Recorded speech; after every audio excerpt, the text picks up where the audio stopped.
Channel अंकित classes 23 में आप सभी का स्वागत है। हम एक टॉपिक के साथ आए हैं नॉर्मलता, जिसमें नॉर्मलता से संबंधित बहुत से प्रश्न ऐसे हैं जो कई छात्र या छात्राएं नहीं लगा पाते हैं।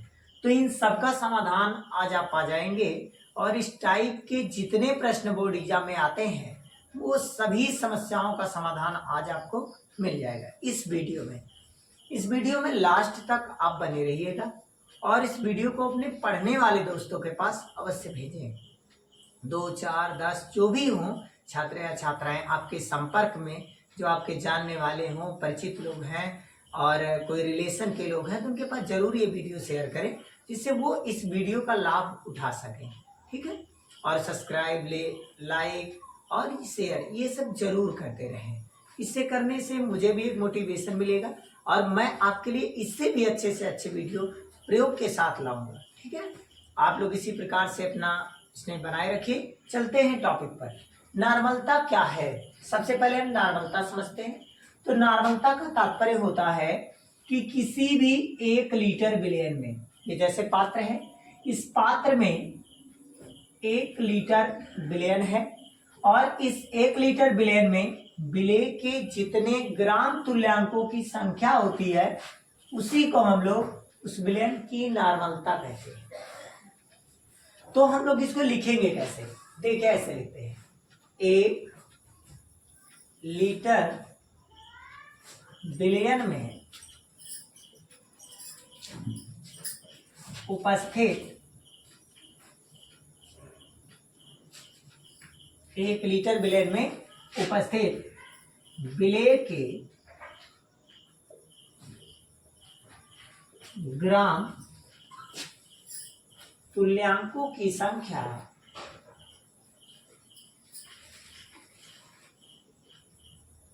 कॉमा लगाइएगा, उस विलयन की नॉर्मलता कहलाती है।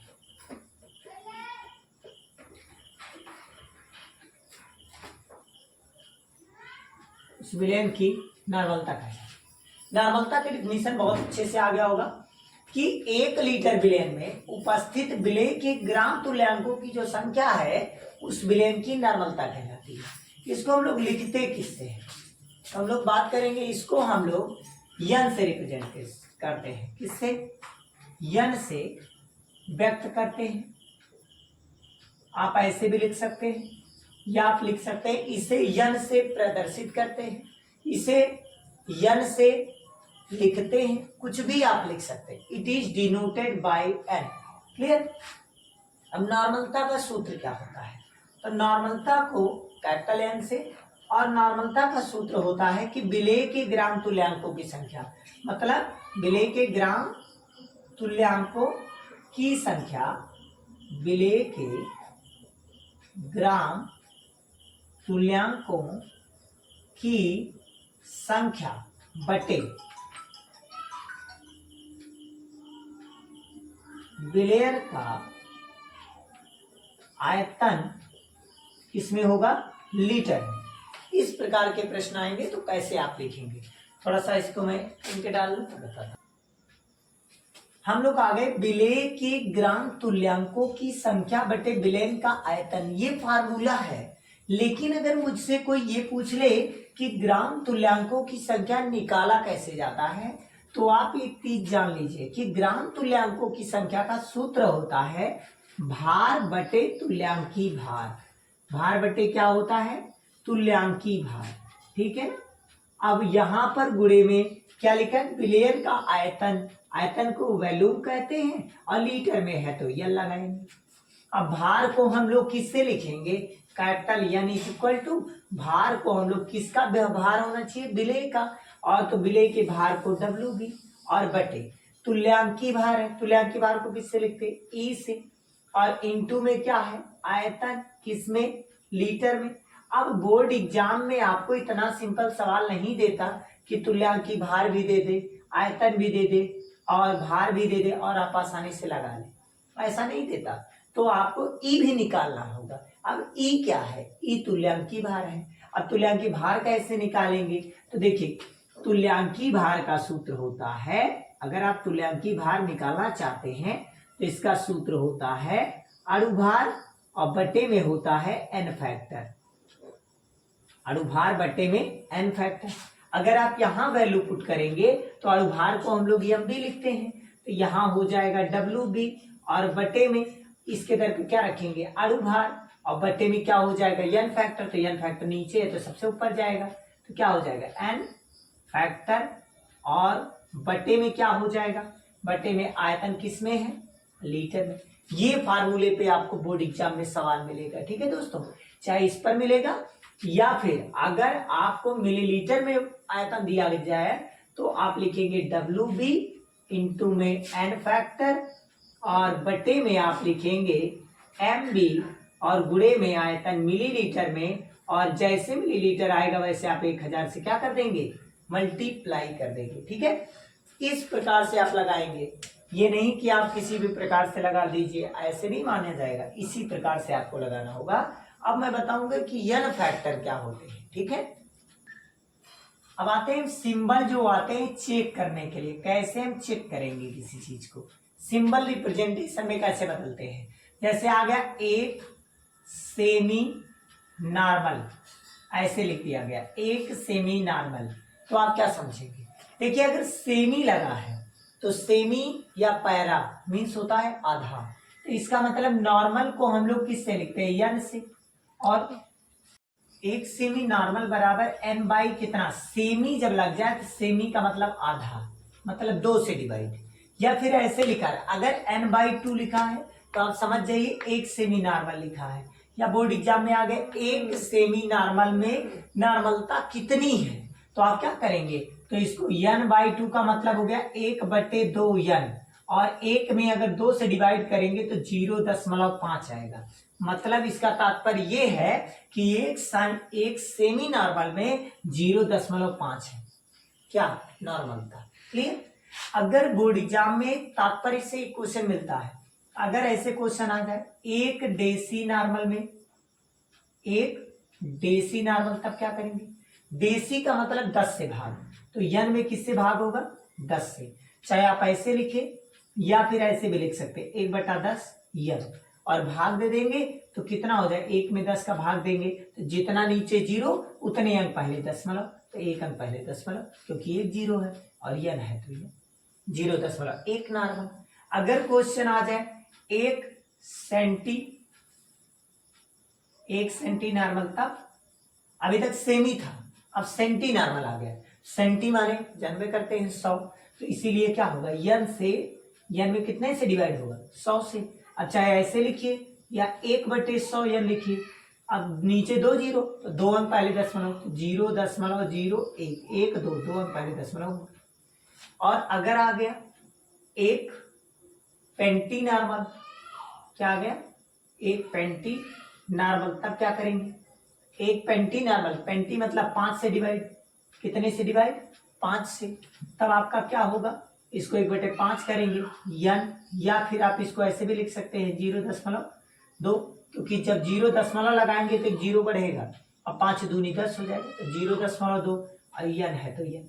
अगर यही चीज क्वेश्चन में आ जाए एक पेंटा नॉर्मल, तो क्या करेंगे, पेंटी ना दे पेंटा दे दे, तो एक पेंटा नॉर्मल जब कह देगा तो आप किसे, तब 5 से गुणा करेंगे, किसमें n में, तो इसका 5n हो जाएगा, ठीक है। पेंटा और पेंटी में अंतर है, ये नहीं कि कंफ्यूज होकर दोनों लगा दें। और अगर एक मिली नॉर्मल आ जाए, एक क्या आ जाए मिली नॉर्मल आ जाए, तो आप क्या करेंगे, अगर मिली नॉर्मल आ जाता है तो आप 1000 से डिवाइड करेंगे, कितने से 1000 से, 1000 का मतलब कितने 0 3, तो 3 0 3 अंक पहले दशमलव, 1 2 3 अंक पहले दशमलव लगा, इस प्रकार से, और n है तो n। ये आपका है कुछ सिंबल जो बदलने आना चाहिए, जब बदलने आएगा तो तात्पर्य है कि क्वेश्चन बहुत आराम से हो जाएंगे।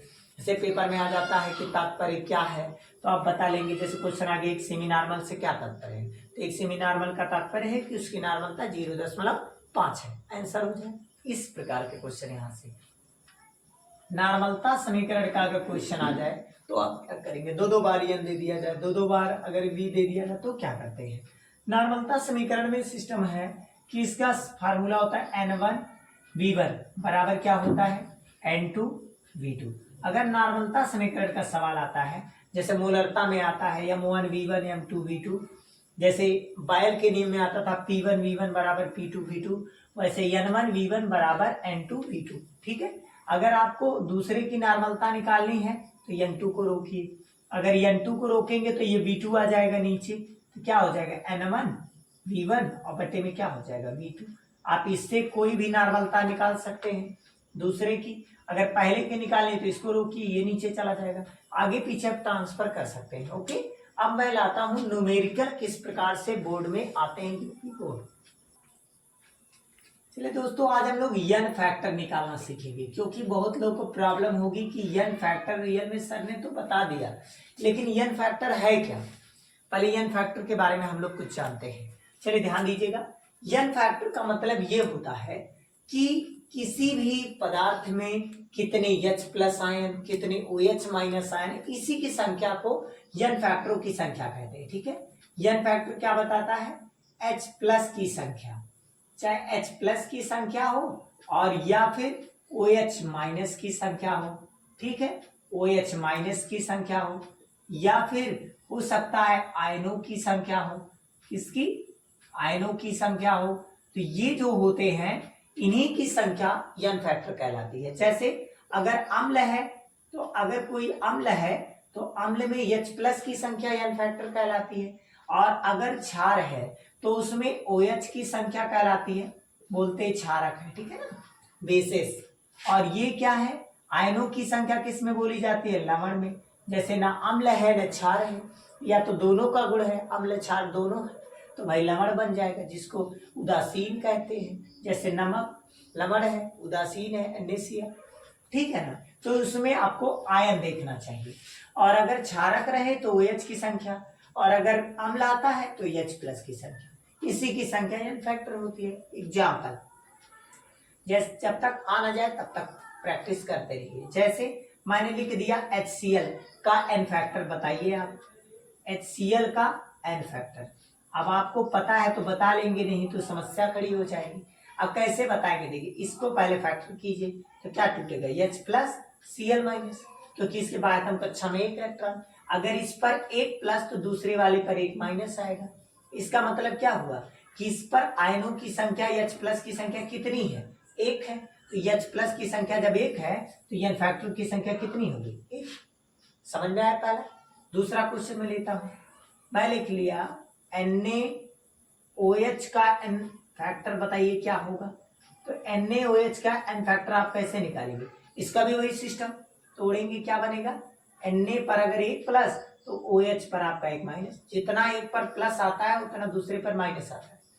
तो इस पर सोडियम की संख्या मुझे नहीं देखनी, मुझे H प्लस और OH देखना। अगर H प्लस OH दोनों नहीं मिलता तो आप केवल पावरों की संख्या देखेंगे। तो H मिल गया, OH कितनी बार है, एक बार, तो n फैक्टर की संख्या भी एक। क्लियर। अब देखिए अगला क्वेश्चन, मैंने लिख दिया NaCl का n फैक्टर बताइए, तो आप क्या करेंगे, तो NaCl का, अब देखिए ना तो इसमें हाइड्रोजन है और ना तो हाइड्रोक्साइड है, तो इसको जब आप फैक्टर करेंगे तो Na प्लस और Cl पे टूटेगा माइनस। देखिए इस पे आयन देखना है, क्योंकि ना H प्लस है ना OH माइनस है, तो आयनों की संख्या कितनी, एक ही एक है, इसीलिए आयनों की संख्या भी एक, इसीलिए n फैक्टर एक हो जाएगा। ठीक है, ऐसे ही क्वेश्चन को सॉल्व करते हैं, और भी क्वेश्चन दिखाते हैं। जैसे देखिए यहां से मैंने ले लिया H2SO4, क्या ले लिया, H2SO4। मैंने कहा इसमें n फैक्टर कितने, तो आप क्या करेंगे, इसका भी अगर हमें n फैक्टर निकालना है तो हमें क्या करना चाहिए, सिंपल वर्क करिए आप। सिंपल वर्क कैसे, इसको फैक्टर करेंगे तो हाइड्रोजन दो बार है तो दो हाइड्रोजन, क्योंकि इस पे पावर +1 है, यहाँ नहीं दो प्लस करिएगा, क्योंकि इस पे संयोजकता लिखी जाती है, संयोजकता एक प्लस है तो एक ही रहेगा। दो करना है तो दो आगे लिखिए, दो प्लस हो जाएगा, तीन लिखना तीन आगे लिखिए, तीन प्लस हो जाएगा। ठीक है, और ये SO4 जब टूटेगा तो क्या टूटेगा, जब ये दो प्लस है तो इस पर कितने माइनस होंगे, दो माइनस। इसका मतलब इसमें H प्लस की संख्या कितनी है, तो आप कहेंगे H प्लस की संख्या 2 है, तो यहाँ n फैक्टर कितने हो गए, 2 हो गए। ठीक है, वो लोग ट्रिक से रट लेते हैं कि H2SO4 आया तो n फैक्टर 2, गलत बात, उससे आपका कभी कभी आंसर गलत भी हो सकता है। HCl दे दिया जाए तो गलत हो जाएगा, क्योंकि वहां पर n फैक्टर तो एक ही होगा। ठीक है ना, चलिए और भी क्वेश्चन देते हैं। जैसे हमने दे दिया HNO3, मैंने कहा इसमें एन फैक्टर बताइए, तो आप क्या करेंगे, तो इसका एन फैक्टर बताना है तो इसका फैक्टर करेंगे H प्लस और क्या टूटेगा NO3 पर माइनस। तो यहाँ देखिए कितने प्लस है, एक प्लस, तो इसमें एन फैक्टरों की संख्या एक। अब मैं आपको एक क्वेश्चन और देता हूँ, ठीक है। जैसे मैंने दे दिया CaCO3 में एन फैक्टरों की संख्या कितनी है, ये आपको कमेंट बॉक्स में बताना है, आंसर देखो, ठीक है। मैं इसका रिप्लाई जरूर आप लोग को दूंगा, पहले आप आंसर इसका कीजिए कमेंट बॉक्स में, ठीक है। इसका एन फैक्टर क्या होगा, ठीक है। CaOH का होल ट्वाइस का एन फैक्टर बताएंगे क्या होगा, चलिए इसका देखते हैं एन फैक्टर। इसको जब आप फैक्टर में करेंगे तो क्या आएगा, Ca पर कितना प्लस, 2 प्लस, क्योंकि इसके बाद हम कक्षा में 2 इलेक्ट्रॉन, और OH पर कितने माइनस होते, एक ही माइनस, लेकिन 2 बार है तो यहाँ आगे 2 लगा दीजिए, 2H OH का माइनस। तो आप जान जाइए इस पे देखिए किसकी संख्या देख रहे हैं, H प्लस तो है नहीं, तो H माइनस देखिए है ना, तो H प्लस देखिए कितनी बार है, तो 2 एक करना 2 बार, तो एन फैक्टर कितना हो गया 2। एन फैक्टरों की संख्या H प्लस या OH माइनस या फिर आयन देखकर ही पता लगाए जाते हैं। आप कभी भी तुक्का मत मारिए, किसी भी सवाल में तुक्का मारने की आवश्यकता नहीं है। पूरा वीडियो शुरू से लास्ट तक देखें, जब समझ में ना आएगा तो मेरे पास आप कमेंट कीजिए, मैं उसकी कोशिश करूंगा और अच्छे से अच्छे कंटेंट देने की, ठीक है। बस आप लोग शेयर लाइक सब्सक्राइब करवाए। क्वेश्चन दिया गया है, क्वेश्चन नंबर 1, ठीक है। क्वेश्चन नंबर फर्स्ट क्या है, चलिए ध्यान दीजिए।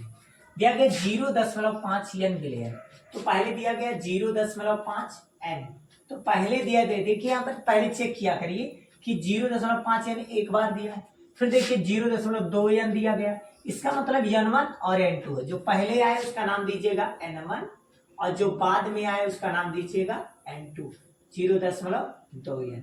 फिर दिया गया 50 मिलीलीटर, क्या है बिलियन, तो 50 मिलीलीटर है, ये पहले का दिया है, तो क्या लिखेंगे V1। अब हमें क्या पूछा है, बनाने हेतु कितने जल की आवश्यकता होगी, इसका मतलब आपसे V2 पूछा गया है। अब V2 बताने के लिए आपको मैंने अभी समीकरण बताया था N1 N2 V1 V2 वाला, तो क्या बताया था N1 V1 बराबर क्या बताया था N2 V2। इसको कौन सा समीकरण कहते हैं, नॉर्मलता समीकरण। हमें क्या चाहिए V2, V2 को रोकेंगे ये जाएगा नीचे, क्या हो जाएगा N1 V1 और बट्टे में क्या हो जाएगा N2। अब N1 की वैल्यू क्या दे रखी है 0.5 और V1 की वैल्यू 50 और बट्टे में कितना है N2 की वैल्यू कितनी है 0.2। अच्छा ये बताइए दशमलव से दशमलव हट गया, अब देखिए 2 से कैंसिल करेंगे, 25 दूनी 50, अब 25 का 5 में गुणा कर लीजिए, 25 पंजे 125, क्या आ जाएगा, ये भी आयतन है, जब वो मिलीलीटर में था तो ये भी मिलीलीटर में आएगा, कितना मिलीलीटर 125 मिलीलीटर, ठीक है। इतना आपको पता चल गया, ये हो जाएगा इसका आंसर। ऐसे अगर सेकंड क्वेश्चन आता है तो कैसे करेंगे, चलिए इसको मैं रफ कर देता हूं। सेकंड क्वेश्चन क्या है, दिया गया 500 मिलीलीटर बिलियन में 500 मिलीलीटर दिया है, तो इसका मतलब ये आपको क्या दे दिया गया है आयतन, तो आयतन किसका है, आयतन दिया मिलीलीटर में, तो मिलीलीटर में लिखेंगे तो 1000 से गुणा जरूर करेंगे, ठीक है ना। HCl, अब देखिए HCl कहा गया, तो अब इसमें एन फैक्टर बताइए, तो HCl में एन फैक्टर कैसे निकालते हैं, तो हम लोग इसको फैक्टराइजेशन करेंगे, तो ये क्या टूटेगा H प्लस और Cl माइनस में, इसमें H प्लस की संख्या कितनी है 1, तो एन फैक्टर कितना हो गया 1। फिर आगे पढ़िए 18.25 ग्राम, अच्छा 18.25 ग्राम क्या है विलेय है, तो विलेय है तो बोलो क्या लिखेंगे WB, विलेय के भार को किससे लिखते हैं WB। घुलनशील है तो विलयन की नॉर्मलता बताइए, नॉर्मलता को किससे लिखते हैं n equal to question mark, n लगाना। अभी मैंने सूत्र बताया था n बराबर भार और बट्टे में क्या लिखा था अणु भार और इंटू में यहाँ पर क्या था n फैक्टर और बट्टे में क्या था आयतन, अगर मिलीलीटर में है तो 1000 से क्या होगा गुणा होगा, इसी फार्मूले पे पुट कर दीजिए, आपका आंसर तुरंत 2 मिनट में आ जाएगा। चलिए रखते हैं वैल्यू, WB का मान कितना है 18.25, एन फैक्टरों की संख्या कितनी आपने निकाला 1 और बटे MB कितना है इसका निकाल लीजिए HCl का, इसका अणुभार निकालेंगे हाइड्रोजन का कितना 1 और Cl का 35.5, जब ये जोड़ेंगे तो कितना आ जाएगा 36.5 5, ये आ जाएगा अणुभार। ये आ गया अणुभार जिसका नाम एमबी है। ठीक है, तो एमबी का मान कितना आ गया 36.5 गुणे आयतन है कितना 500 मिलीलीटर और गुणे में कितना होगा 1000। क्यों? क्योंकि ये मिलीलीटर में है। अगर लीटर में होता तो 1000 से गुणा ना करते। 5 से करना 500, 500 दूनी 1000। अब 2 से अगर हम लोग इसका 0.2 अंक हटाएं तो यहाँ भी हट जाएगा, एक जीरो लग जाएगा, तो क्या आ जाएगा 18, 25 और गुणे में 2 और बटे में यहाँ आ जाएगा 36, 50। अब हम लोग 2 से कट करेंगे तो आ जाएगा 18, 25। 18, 25 से 18, 25 कैंसिल, तो कितना आ गया 1 और 1 क्या नॉर्मल। यही आंसर हो गया। इसको हम लोग एक नॉर्मल में बोल सकते हैं या 1 नॉर्मल बोले। ठीक है, मोलरता और नॉर्मलता में क्या संबंध है? Relation between the molarity and normality. Clear? तो चलिए हम लोग दोस्तों इस पे बात करेंगे मोलरता और नॉर्मलता में क्या संबंध है।